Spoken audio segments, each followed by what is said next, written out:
Good morning student, I am Lineanu from Shikha Vidyalaya. I am your social science teacher. Today I am going to start your first lesson from history. The rise of modern Europe. Rise of modern Europe means the beginning or emergence of modern Europe. So student, here you should have to understand the two ideas. First, meaning of rise, emergence or advent. Emergence and advent are the synonyms of rise, means uday. So we can say the rise of modern Europe, emergence of modern Europe and advent of modern Europe. Student, in Hindi we can say आधुनिक Europe का उदय. Okay, in this lesson we are going to study how and when Europe become modern. So student, the history of any country has been divided into three periods. First, ancient period, second, medieval period and modern period. Ancient period means आधुनिक काल, प्राचीन काल. Medieval period means मध्यकालीन and modern period means आधुनिक काल. So as this chart shows,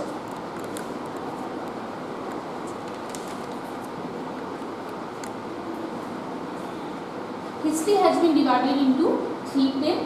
First one is ancient period from 3600 BC to 500 AD, and second is medieval period from 500 AD to 1500 AD, and third one is modern period 1500 AD to present. Okay, ancient period 3600 BC to 500 AD. During this period, Europe was ancient Europe, and after that, Europe entered into medieval period, So during that time, Europe was medieval Europe, and after 15th century, Europe entered into modern period. So we can say, which is still continuing. So we can say today's Europe is modern Europe. So in this lesson we are going to study about after 15th century how Europe become modern.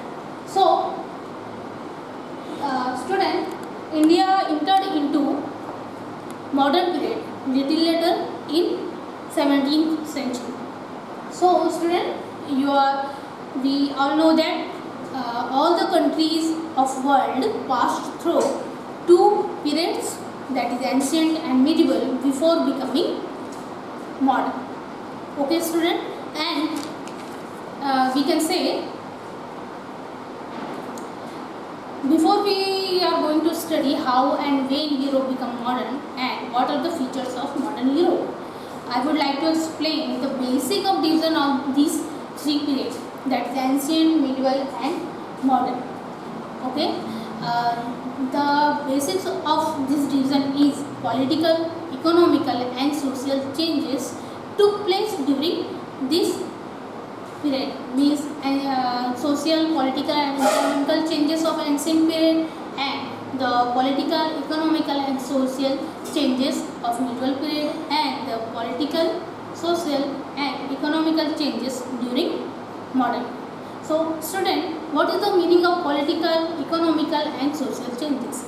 Political changes means राजनीतिक परिवर्तन, economical changes means आर्थिक परिवर्तन and social changes means सामाजिक परिवर्तन. And as you studied in your previous classes that we did not have any written document related to know how the early man lived, but today we know much about prehistorical period and even ancient period with the help of a science called archaeology.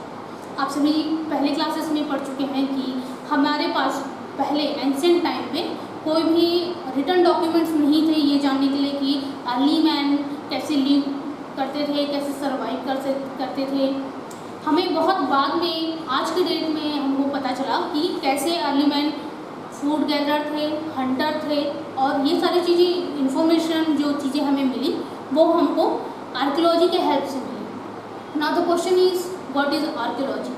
Archaeology means a science, means a study of remaining items या remaining things. So हम कह सकते हैं कि उस समय पुराने समय के जो अवशेष रहे हैं उन अवशेषों के आधार पे उनका अध्ययन करके हमें उन समय के लोगों के लाइफ के बारे में, सर्वाइव कैसे करते थे, कैसे वो फूड गैदरर थे, हंटर थे, और उनकी क्या जर्नी थी अर्ली मैन से सिविलाइज्ड पर्सन बनने की, ये सभी जानकारी हमको आर्कियोलॉजी की हेल्प से पता चलती है। Now today we have many resources to know and record the modern history. For example, whatever our prime minister says, mister Narendra Modi, is recorded, means modern history से रिलेटेड जो भी चीज़ें आजकल हो रही हैं या फिर हो चुकी हैं, वो सभी चीज़ों को हम रिकॉर्ड करते हैं, which is still which is we are not only able to see today but we will also able to see in future.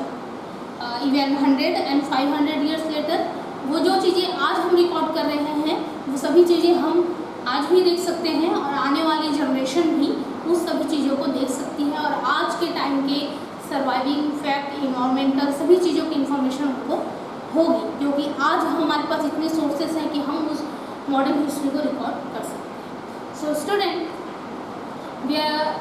I am going to show you a chart which is in your book, so you should study the chart. Okay, look at this chart. History of modern age and its sources. So first one is written history.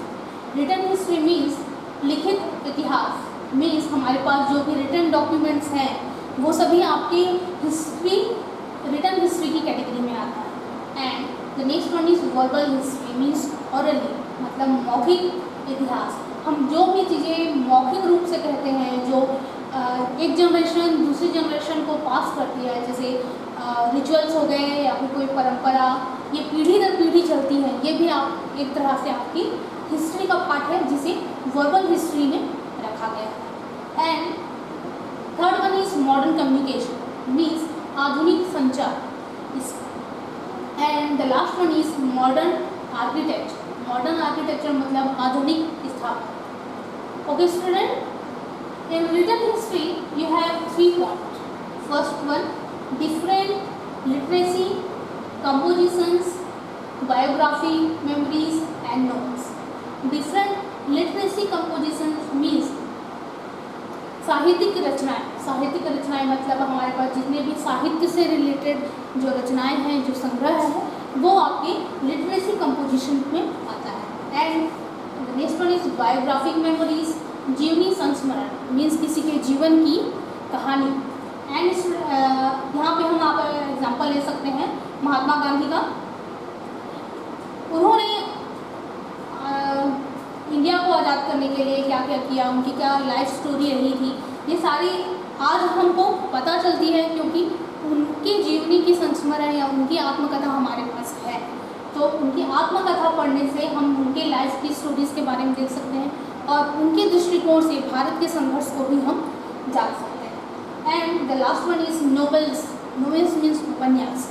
उपन्यास में आप example ले सकते हैं गबन गोदान, जहाँ मुंशी प्रेमचंद जी ने बहुत ही अच्छे तरीके से प्राचीन भारत को दर्शाया है, प्राचीन ग्रामीण परंपरा को दर्शाया है। And the second point is different governmental and non governmental document. So what is governmental and non governmental? Governmental means शासकीय, नॉन गवर्नमेंटल मीन्स अशासकीय। यहाँ आप एक बहुत अच्छा एग्जाम्पल ले सकते हैं। आप जिस स्कूल में पढ़ रहे हैं, हमारा जो स्कूल है वो एक प्राइवेट स्कूल है।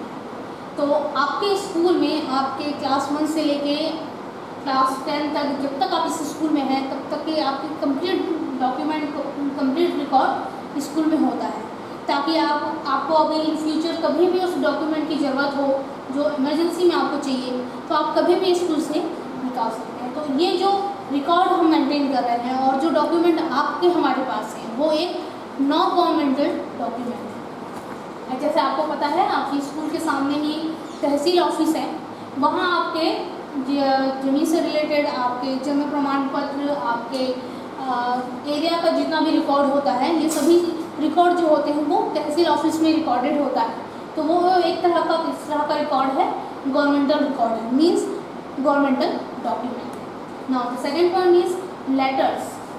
आपको पता होगा कि लेटर दो टाइप के होते हैं, फॉर्मल, इनफॉर्मल। आपके घर में लेटर्स आते ही होंगे, आपने अपने घर में देखा ही होगा। एंड डेली, वीकली, मंथली और fortnightly journals and magazines. Magazines are, आप ये इसमें एग्जांपल ले सकते हैं, डेली आपके घर में न्यूज़पेपर आती हैं और उसी न्यूज़पेपर में वीकली कुछ एक्स्ट्रा पेजेस आते हैं, लाइक मधुरिमा, सुरुचि। ये जो चीज़ें होती हैं ये वीकली बेसिस पे आती हैं। तो आप एक आपके घर में ही आपके पास इस चीज़ को समझने का बहुत अच्छा एग्जाम्पल मौजूद है। And monthly, fortnightly. Monthly magazine का एग्जाम्पल आप ले सकते हैं इंडिया टुडे। ऐसे ही आपको बहुत सारे मैगजीन्स मिलेंगे जो मंथली बेसिस पे होते हैं। तो ये all this things are the part of written history.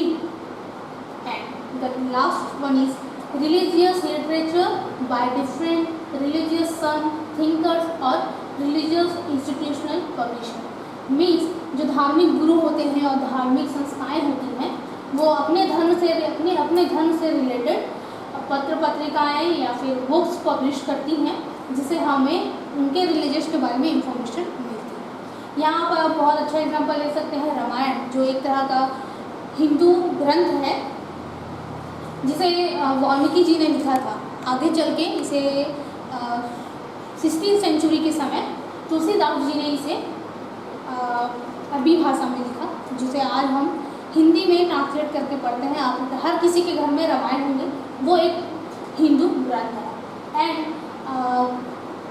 Sant, thinkers, religious institutional publisher, जैसे आप देख सकते हैं यहाँ गायत्री परिवार से बहुत सारे रिलेटेड होंगे, उनकी अखंड ज्योति करके पत्रिकाएँ मिलती हैं जो मोस्टली आसपास में आपको कहीं भी मिल जाएंगी। ये जो चीज़ें होती हैं ये सभी आपको रिलीजियस से रिलेटेड रिकॉर्ड दिखाती है, रिकॉर्ड शो करती हैं। सो ये भी आपका एक प्रकार से हिस्ट्री का पार्ट है। Now student, your second point is verbal history. Verbal history means orally, मौखिक रूप से अनुभव के आधार पे कही, अनसुनी, अनदेखी ऐसी बातें होती हैं जिसे फोक स्टोरीज के बेसिस पे पीढ़ी दर पीढ़ी, जनरेशन टू जनरेशन क्या किया जाता है, ट्रांसफर किया जाता है, जिसे जनश्रुतियाँ भी कहा जाता है। जैसे आप लोगों ने सुना होगा अपनी मम्मी पापा से कभी कि कुछ फैमिली स्टोरी होती है या फिर कुछ कल्चरल स्टोरीज होती हैं जो वो आपको सुनाते हैं। वो उन्होंने नहीं देखी है, उन्होंने नहीं सुनी है, लेकिन उन्हें उस चीज़ों को उनके पेरेंट्स ने उनको बताया है, वो आपको बता रहे हैं। और आने वाले फ्यूचर में हो सकता है आप भी अपने बच्चों को ये सारी स्टोरीज बताएं। ये एक तरह का वर्बल हिस्ट्री का पार्ट होता है। And the third one is modern communication. Modern communication means आधुनिक संचार, radio, TV, films, photographs, audio, video, cassettes and internet etcetera. ये सभी चीज़ें आपके घर में मौजूद हैं और आप सभी बहुत अच्छे से इन चीज़ों से परिचित हैं। आप इंटरनेट का एग्जाम्पल ले सकते हैं। इंटरनेट की हेल्प से आज आप किसी भी चीज़ की इंफॉर्मेशन ले सकते हैं, कहीं का भी इंफॉर्मेशन आपको मिल सकता है। तो मॉडर्न कम्युनिकेशन के अंदर इंटरनेट की हेल्प से आप किसी भी चीज़ की इतिहास और प्रेजेंट का इंफॉर्मेशन ले सकते हैं। तो ये आपके लिए बहुत अच्छा एग्जाम्पल हो जाता है मॉडर्न कम्युनिकेशन को समझने का। And the last point is modern architecture. Modern architecture means वास्तुकला या स्थापत्य कला, या आप इसे निर्माण कला भी कह सकते हैं, क्योंकि जितने भी बड़े भवन, पुल, ऐसी चीज़ों का निर्माण किया जाता है, वो चीज़ों को बनाने के लिए निर्माण कला का यूज़ किया जाता है, मतलब आर्किटेक्चर साइंस का यूज़ किया जाता है। फॉर एग्जांपल आप देख सकते हैं टाउन प्लान और New Delhi parliament house, president house, Prince of Wales museum at Mumbai, Mahant Ghasidas museum in Chhattisgarh at Raipur. ये सभी आपके मॉडर्न आर्किटेक्चर के एग्जाम्पल हैं। So student, in this explain the meaning of rise of modern Europe, different periods of history, and the sources of modern history. Thank you, student.